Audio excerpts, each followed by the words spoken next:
दोस्तों अभी हम द्वारका के नज़दीक है और बेट द्वारका जा रहे थे, तो दादी माँ हमें यहाँ पे मिले हैं, जिनके हालात आप देख सकते हो कि पूरी धूड़ इकट्ठा कर।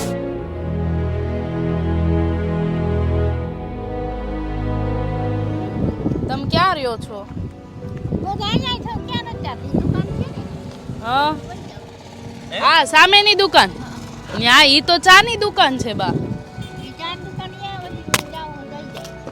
તમારું ઘર ક્યાં છે? હાલો ન્યા જઈએ આપણે. ચાલો આપણે ગાડીમાં મસ્ત નવા કપડાં લેવા જઈએ તમારી આટું. આવો દાદી.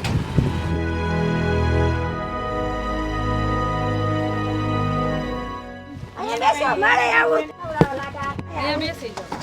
એટલે જ માતાજી અમને અહીંયા લઈને આવ્યા. ધૂળનો ને એટલો થર જામે. બેન આખો દી ઓલો ધૂળ જ ભેગું કરતી હે.